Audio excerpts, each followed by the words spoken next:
Hi friends, welcome to Aisha's kitchen. ഇന്നത്തെ recipe aloo പൂരിയുടെ റെസിപ്പിയാണ്. വളരെ സിമ്പിളാണ് തയ്യാറാക്കാൻ, അതുപോലെ നല്ല ടേസ്റ്റ് ആയിട്ടുള്ളൊരു ഡിഷ് കൂടിയാണ്. നമ്മൾ വിചാരിക്കും ചില സിമ്പിൾ റെസിപ്പീസ് വളരെ സിമ്പിളാണ് തയ്യാറാക്കാനെന്ന്. പക്ഷെ നമ്മൾ തയ്യാറാക്കി വരുമ്പോൾ എന്തെങ്കിലും ഒരു ചെറിയൊരു മിസ്റ്റേക്ക് മതി മൊത്തത്തിൽ ഇത് ഫ്ലോപ്പായി പോകാൻ. അപ്പോൾ അത്തരത്തിലുള്ള ഒരു സിമ്പിൾ റെസിപ്പിയാണ് നമ്മുടെ ഈ ആലു പൂരിയുടെ റെസിപ്പി. അപ്പോൾ നമുക്ക് പറ്റുന്ന ചില കോമൺ മിസ്റ്റേക്സ് ഞാൻ ആദ്യമേ പറഞ്ഞു തരാം. അപ്പോൾ നമുക്ക് നല്ല പെർഫെക്റ്റ് ആയിട്ട് തന്നെ ഈ പൂരി തയ്യാറാക്കാം. അപ്പോൾ നിങ്ങൾ എല്ലാവരും ഒന്ന് ട്രൈ ചെയ്ത് നോക്കട്ടോ. ഈ റെസിപ്പി തീർച്ചയായിട്ടും എല്ലാവർക്കും ഇഷ്ടപ്പെടും. ഞാനിപ്പോൾ ഇത് സെർവ് ചെയ്യാൻ പോകുന്നത് ചെമ്മീൻ കറിയുടെ കൂടെയാണ്. ചെമ്മീൻ കറിയും ആലുപൂരിയും നല്ലൊരു കോമ്പിനേഷനാണ്. പിന്നെ ഇതിന് ചായയുടെ കൂടെയൊക്കെ നല്ലൊരു കോമ്പിനേഷൻ ആട്ടോ. കറിയുടെ ഒന്നും ആവശ്യമില്ല, എന്നാലും ചെമ്മീൻ കറിയും ആലുപൂരിയും നല്ല കോമ്പിനേഷനാണ്. അതുപോലെ വളരെ സോഫ്റ്റ് ആയിട്ടുള്ളൊരു പൂരി റെസിപ്പി കൂടിയാണിത്. അപ്പോൾ തീർച്ചയായിട്ടും നിങ്ങൾ എല്ലാവരും ഒന്ന് ട്രൈ ചെയ്ത് നോക്കാം. അപ്പോൾ ഞാൻ ഇതിൽ പറ്റുന്ന കോമൺ മിസ്റ്റേക്സ് എന്തൊക്കെയാണെന്ന് പറഞ്ഞുതരാം. ഈ പൂരിക്ക് വേണ്ടി നമ്മൾ മാവ് കുഴച്ചെടുക്കുമ്പോൾ വല്ലാണ്ട് സോഫ്റ്റ് ആയിട്ട് കുഴച്ചെടുക്കരുത്. അത്യാവശ്യം നല്ല സ്റ്റിഫായിട്ട് തന്നെ കുഴച്ചെടുക്കുക.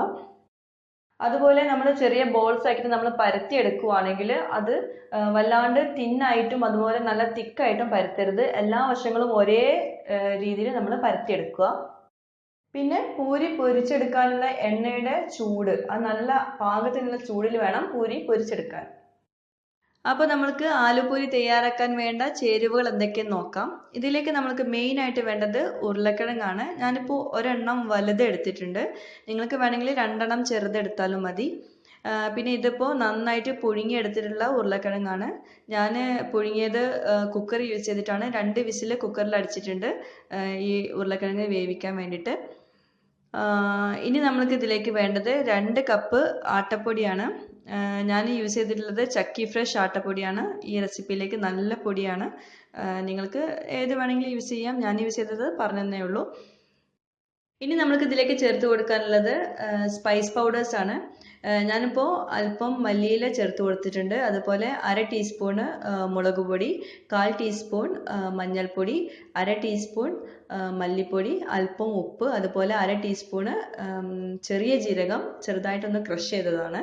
അപ്പോൾ ഇതെല്ലാമാണ് ചേർത്തിട്ടുള്ളത്. നിങ്ങൾക്ക് ഓരോരുത്തരുടെയും ടേസ്റ്റിനനുസരിച്ച് നിങ്ങൾക്ക് ചേർക്കാം. മല്ലിയില അതുപോലെ ചെറിയ ജീരകം ചിലർക്ക് ടേസ്റ്റ് ഇഷ്ടാവില്ല. അപ്പോൾ അതുകൊണ്ട് അത് വേണ്ടെന്ന് വെച്ചാൽ മതി. അപ്പോൾ നിങ്ങൾക്ക് വേണമെങ്കിൽ സിമ്പിളായിട്ട് ഇതിൽ അല്പം മഞ്ഞൾപ്പൊടി മാത്രം ചേർത്തിട്ടും ഇത് തയ്യാറാക്കാം. അപ്പോൾ നമ്മൾക്ക് ഉരുളക്കിഴങ്ങ് ഒന്ന് തൊലി കളഞ്ഞ ശേഷം അതൊന്ന് ഉടച്ചെടുക്കണം. അപ്പോൾ ഞാനിപ്പോൾ ഉടയ്ക്കുന്നതിന് മുമ്പ് ഞാനൊന്ന് ഗ്രേറ്റർ വെച്ചിട്ടൊന്ന് ഗ്രേറ്റ് ചെയ്തിട്ടാണ് ഉടച്ചെടുക്കുന്നത്. ഇതിപ്പോൾ നന്നായിട്ട് തൊലി കളഞ്ഞിട്ടുണ്ട്. ഇനി നമുക്കിതൊന്ന് ഗ്രേറ്റ് ചെയ്തെടുക്കാം.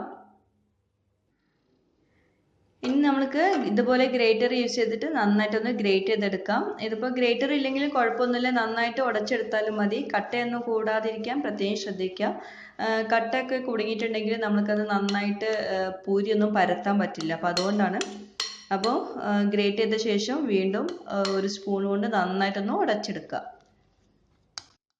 ഇപ്പം നമ്മളിതുപോലെ നന്നായിട്ട് ഉടച്ചെടുത്തിട്ടില്ലെങ്കിൽ ചെറിയ ചെറിയ കട്ടകളൊക്കെ കുടുങ്ങിയാൽ നമ്മളത് പരത്തിയെടുത്ത് നമ്മളത് ഫ്രൈ ചെയ്യുമ്പോൾ അത് പൊങ്ങി വരില്ല. അപ്പോൾ അതുകൊണ്ടാണ് ആദ്യമേ പറയുന്നത് നന്നായിട്ട് ഇത് ഉടച്ചെടുക്കണം എന്ന്. അപ്പോൾ നന്നായിട്ട് ഉടച്ചെടുത്തിട്ടുണ്ട്. ഇനി നമ്മൾക്ക് ഇതിലേക്ക് സ്പൈസ് പൗഡേഴ്സൊക്കെ നമ്മൾ നേരത്തെ റെഡിയാക്കി വെച്ചിട്ടുള്ള സ്പൈസ് പൗഡേഴ്സൊക്കെ ഇതിലേക്ക് ചേർത്ത് കൊടുക്കാം. അപ്പോൾ ഞാൻ വീണ്ടും പറയുവാണ്, മല്ലിയില അതുപോലെ ചെറിയ ജീരകം നിങ്ങൾക്ക് ഇഷ്ടമില്ലെങ്കിൽ അത് ചേർത്ത് കൊടുക്കണ്ട. ഓരോരുത്തരുടെയും ടേസ്റ്റിനനുസരിച്ച് ഇത് ചേർത്ത് കൊടുക്കട്ടോ. പിന്നെ ഉപ്പ് അധികം ചേർത്ത് കൊടുക്കണ്ട.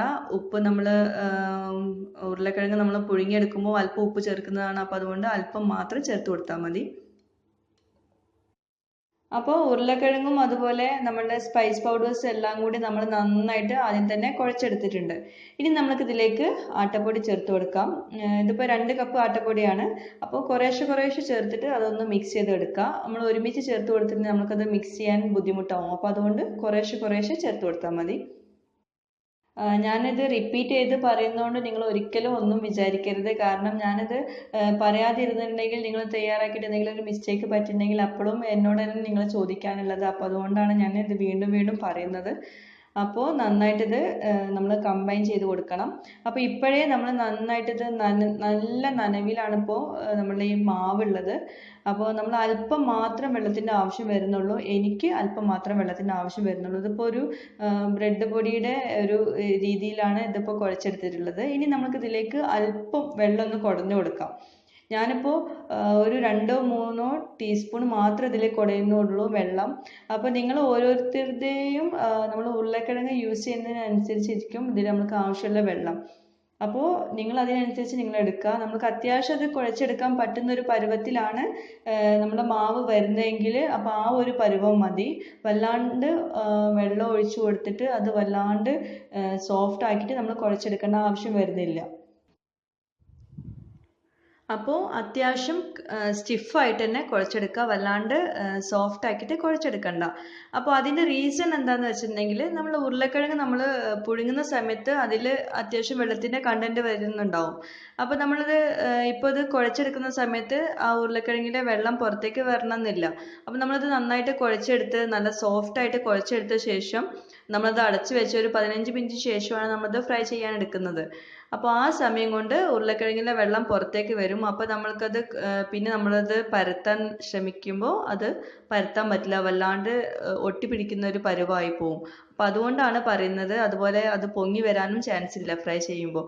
അപ്പോൾ അതുകൊണ്ടാണ് പറയുന്നത് നമ്മൾ അത്യാവശ്യം നല്ല കട്ടിയിൽ നമ്മളത് കുഴച്ചെടുക്കുക. പിന്നെ അത് നമ്മളൊരു 15 മിനിറ്റ് ഒക്കെ നമ്മൾ റെസ്റ്റ് ചെയ്യാൻ വേണ്ടിയിട്ട് വെക്കുമ്പോൾ ആ ഉരുളക്കിഴങ്ങിലെ വെള്ളം പുറത്തേക്ക് റിലീസാവും. അപ്പോൾ ആ സമയത്ത് പാകത്തിനുള്ള സോഫ്റ്റ് ആയി പോവും മാവ്. അപ്പോൾ നമുക്കിനിയിപ്പോൾ അല്പം എണ്ണ കൂടെ ചേർത്ത് കൊടുക്കാം ഇതിലേക്ക്. അപ്പോൾ അത്യാവശ്യം ഞാൻ ഇതിപ്പോൾ കുഴച്ചെടുത്തിട്ടുണ്ട്. അപ്പോൾ ലാസ്റ്റായിട്ട് നമ്മൾ ഒന്ന് എണ്ണ ചേർത്തിട്ട് ഒന്നുകൂടെ ഒന്ന് കുഴച്ചെടുക്കുക. എന്നിട്ട് നമ്മളത് അടച്ച് വെച്ചിട്ട് ഒരു 10-15 മിനിറ്റ് നമുക്ക് അടച്ച് വെച്ചിട്ട് നമുക്കിത് പരത്തിയെടുക്കാം.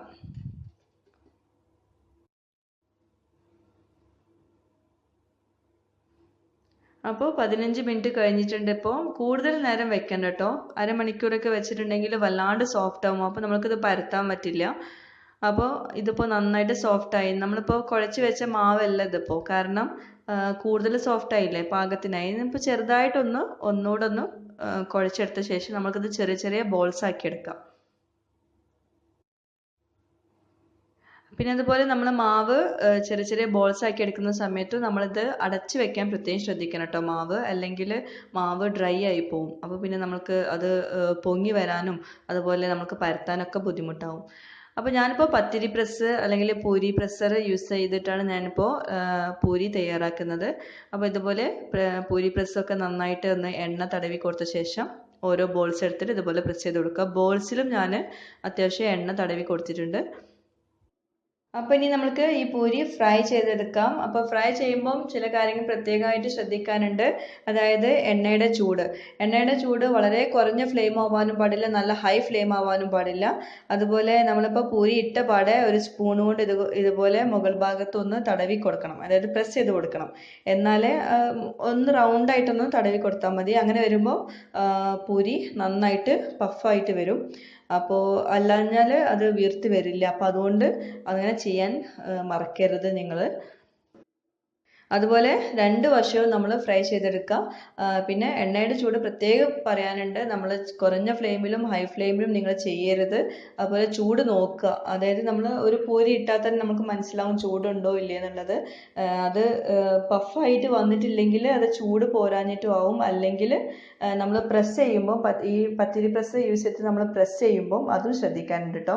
നല്ല തിന്നായിട്ട് ഇതുപോലെ നല്ല തിന്നായിട്ട് തന്നെ നമ്മൾ ഇട്ട് കൊടുക്കണം. അതായത് വല്ലാണ്ട് തിന്നാവരുത്, പക്ഷേ വല്ലാണ്ട് കട്ടി ആവും ചെയ്യരുത്.